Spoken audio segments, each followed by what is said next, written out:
जमशेदजी टाटा उद्योग जगत के लिए हमेशा प्रेरणा का स्रोत रहे हैं।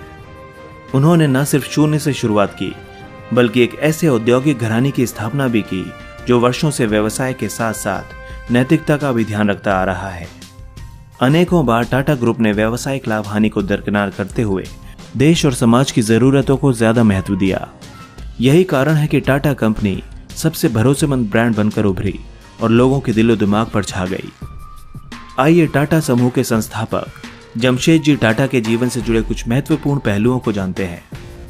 जमशेदजी टाटा भारत के महान उद्योगपति तथा विश्व प्रसिद्ध औद्योगिक घराने टाटा समूह के संस्थापक थे। उनका जन्म 1839 में गुजरात के एक छोटे से कस्बे नवसारी में हुआ था। उनके पिताजी का नाम नौशेर वांजी तथा उनकी माता का नाम जीवनबाई टाटा था। पारसी पादरियों के अपने खानदान में नौशेर वांजी पहले व्यवसायी थे। भाग्य उन्हें बंबई ले आया, जहां उन्होंने व्यवसाय में कदम रखा। उस समय जमशेदजी की उम्र मात्र 14 वर्ष थी और इस उम्र में ही वे अपने पिता के व्यवसाय में हाथ बटाने लगे। जमशेदजी ने एल्फिंस्टन कॉलेज में प्रवेश लिया और अपनी पढ़ाई के दौरान ही उन्होंने हीराबाई दवू से विवाह कर लिया। वे 1858 में ग्रेजुएट हुए और अपने पिता के व्यवसाय से पूरी तरह जुड़ गए। 29 वर्ष की उम्र तक वे पूरी मेहनत के साथ पिता के कारोबार में हाथ बटाते रहे, पर उन्हें कहीं और पहुंचना था। इसीलिए अपनी बचत के 21,000 रुपयों की पूंजी के साथ उन्होंने एक ट्रेडिंग कंपनी की स्थापना की। उद्योगों की शुरुआत। वो दौर बहुत कठिन था। अंग्रेज अत्यंत बर्बरता से 1857 की क्रांति को कुचलने में सफल हुए थे। 1868 में 21,000 रुपयों के साथ उन्होंने अपना खुद का व्यवसाय शुरू किया। सबसे पहले उन्होंने एक दिवालिया तेल कारखाना खरीदा और उसे एक रुई के कारखाने में तब्दील कर दिया। इसके साथ ही उसका नाम बदलकर रखा अलेक्जेंडर मिल। 2 साल बाद उन्होंने इस मिल को अच्छे खासे मुनाफे के साथ बेच दिया। इस पैसे के साथ उन्होंने नागपुर में 1874 में एक रुई का कारखाना लगाया। महारानी विक्टोरिया ने उन्हीं दिनों भारत की रानी का खिताब हासिल किया था और जमशेदजी ने भी वक्त को समझते हुए उस कारखाने का नाम एम्प्रेस मिल रखा, यानी कि महारानी मिल। 1869 तक टाटा परिवार को एक छोटा व्यापारी समूह समझा जाता था। इसे मुंबई व्यवसाय जगत में पीछे की बेंच पर बैठने वाला माना जाता था। जमशेदजी ने इस भ्रम को तोड़ते हुए एम्प्रेस मिल बनाई, जो उनकी पहली बड़ी औद्योगिक कंपनी थी। जब जमशेदजी ने नागपुर में कॉटन मिल बनाने की घोषणा की, उस वक्त मुंबई को टेक्सटाइल नगरी कहा जाता था। उस समय अधिकांश कॉटन मिल्स मुंबई में ही हुआ करती थीं। इसीलिए जब जमशेदजी ने नागपुर को चुना तो उनकी बड़ी आलोचना हुई।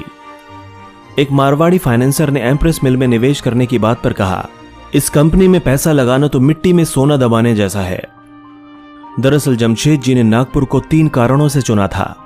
कपास का उत्पादन आसपास के इलाकों में ही होता था, रेलवे जंक्शन भी पास ही था और पानी तथा ईंधन की प्रचुर मात्रा भी यहां पर उपलब्ध थी। पहली स्वदेशी कंपनी की स्थापना की। साल 1874 में जमशेदजी टाटा ने वो कारनामा कर डाला जिसने भारतीयों का सीना चौड़ा कर दिया। उन्होंने central India spinning, weaving and manufacturing नाम की एक कंपनी बनाई। ये एक भारतीय द्वारा शुरू की गई पहली कंपनी थी जिसके शेयरों का बंबई स्टॉक एक्सचेंज में कारोबार होता था। उस समय इस कंपनी की पूंजी 5 लाख रुपए थी, जिसमें से टाटा ने 1,50,000 रुपए का निवेश किया था। शायद इसीलिए टाटा को कंपनी का मैनेजिंग डायरेक्टर बना दिया गया। डायरेक्टर बनते ही उन्होंने इस कंपनी के बैनर तले एक कपास मिल लगाने का फैसला किया और इस उद्देश्य के लिए उन्होंने नागपुर को चुना। इस मिल की स्थापना से लोगों को रोजगार के ढेरों अवसर मिले, जिस कारण जमशेदजी टाटा लोगों की नजरों में रातों रात एक चमकता सितारा बन गए। अपने कारोबारी जीवन की शुरुआत में ही जमशेदजी को एक गंभीर आर्थिक झटका लगा। कारोबारी साझेदारी प्रेमचंद्र रायचंद्र का कर्ज उतारने के लिए उन्हें अपना मकान और जमीन जायदाद भी बेचनी पड़ी। इसके अलावा 1887 में खरीदी स्वदेशी मिल में उनकी पूरी जमा पूंजी लग गई और वे आर्थिक संकटों से घिर गए। बहरहाल टाटा ने हिम्मत नहीं हारी और अंततः वे सभी संकटों से उबरकर एक बड़ा नाम बन गए। महान दूरदर्शी। जमशेदजी एक अलग ही व्यक्तित्व के मालिक थे। उन्होंने न केवल कपड़ा बनाने के नए नए तरीके ही अपनाए, बल्कि अपने कारखाने में काम करने वाले श्रमिकों का भी खूब ध्यान रखा। उनके भले के लिए जमशेदजी ने अनेक नई व बेहतर श्रम नीतियां अपनाई। जमशेद जी को उनके कर्मचारी बहुत मानते थे, क्योंकि उन्होंने अपने कर्मचारियों की हर एक सुविधा का ख्याल रखा था। यही कारण था कि उनकी मिलें न सिर्फ अपने उत्पादों की गुणवत्ता के लिए जानी जाती थीं, बल्कि वे दुनिया भर में सबसे अच्छी तरह संचालित मिलें थीं। जमशेद जी की मिलों में कई ऐसी नीतियां बनाई गई थीं जो अपने समय से दशकों आगे थीं। मिसाल के तौर पर इन मिलों ने अपने कर्मियों के प्रशिक्षण का प्रबंध किया था। उन्होंने काम के घंटे कम किए, कार्यस्थलों को हवादार बनाया, भविष्य निधि और ग्रेच्युटी योजना की शुरुआत की। उन्होंने कर्मचारियों को दुर्घटना और बीमारी लाभ देना भी शुरू कर दिया था। कर्मचारियों को छुट्टियों का भुगतान किया और रिटायरमेंट के बाद पेंशन देने की शुरुआत भी की। आपको बता दें कि ये सारी सुविधाएं उस समय पश्चिम के देशों में नहीं दी जा रही थीं। इस लिहाज से भी वे अपने समय से कहीं आगे थे। उन्होंने सफलता को कभी भी अपनी जागीर नहीं समझा, बल्कि उनके लिए उनकी सफलता उन लोगों की थी जो उनके लिए काम किया करते थे। जमशेद जी के अनेक राष्ट्रवादी और क्रांतिकारी नेताओं के साथ भी नजदीकी संबंध थे।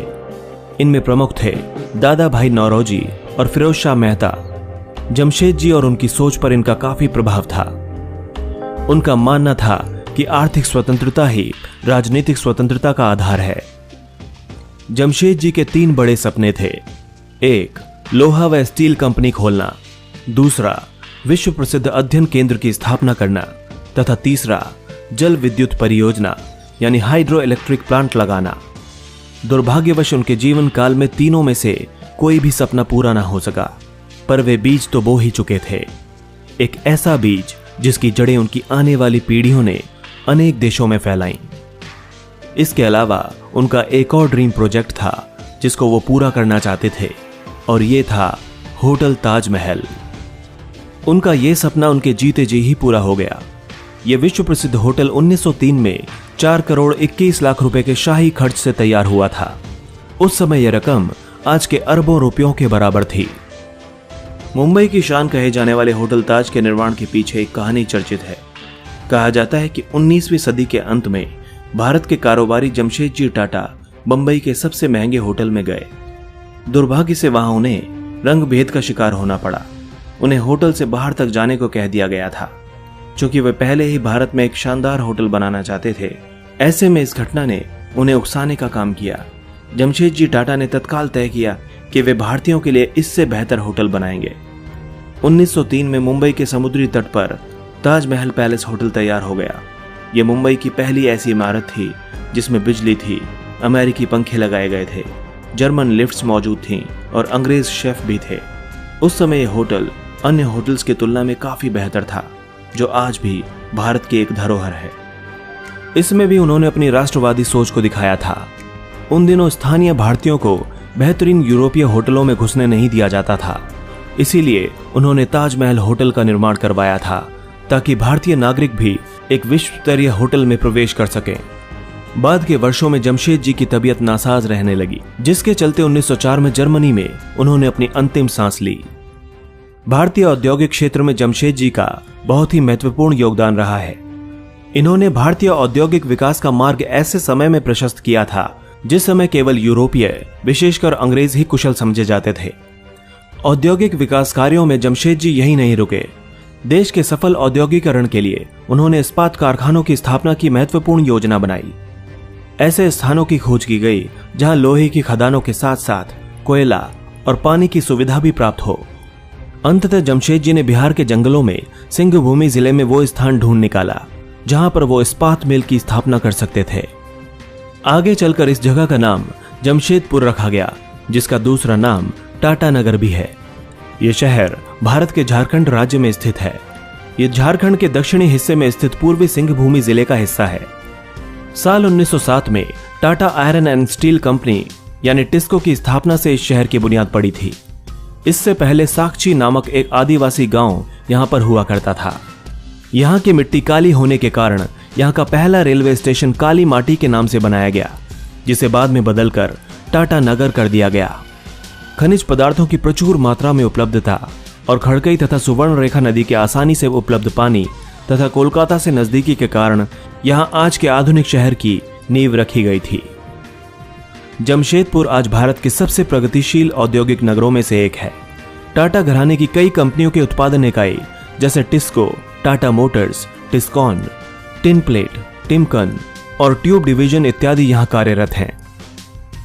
जमशेद की अन्य बड़ी उल्लेखनीय योजनाओं में पश्चिमी घाटों के तीव्र जलप्रपातों से बिजली उत्पन्न करने वाला विशाल उद्योग है, जिसकी नींव 9 फरवरी 1911 को लानौली में गवर्नर द्वारा रखी गई थी। इससे बंबई की समूची विद्युत आवश्यकताओं की पूर्ति होने लगी। सफल औद्योगिक और व्यापारी होने के साथ साथ सर जमशेद टाटा उदार स्वभाव के व्यक्ति भी थे। वे औद्योगिक क्रांति के अभिशाप से परिचित थे और उसके दुष्परिणामों से अपने देशवासियों, विशेषकर मिल मजदूरों को बचाना चाहते थे। इसी उद्देश्य से उन्होंने मिलों की चारदीवारी के बाहर उनके लिए पुस्तकालयों और उद्यानों आदि की व्यवस्था के साथ साथ दवा आदि की सुविधा भी उन्हें प्रदान करवाई। दोस्तों, इसी तरह की इंटरेस्टिंग और इन्फॉर्मेटिव वीडियोस देखने के लिए हमारे चैनल हिस्टोरिक हिंदी को आज ही सब्सक्राइब करें और बेल आइकन को दबाना ना भूलें।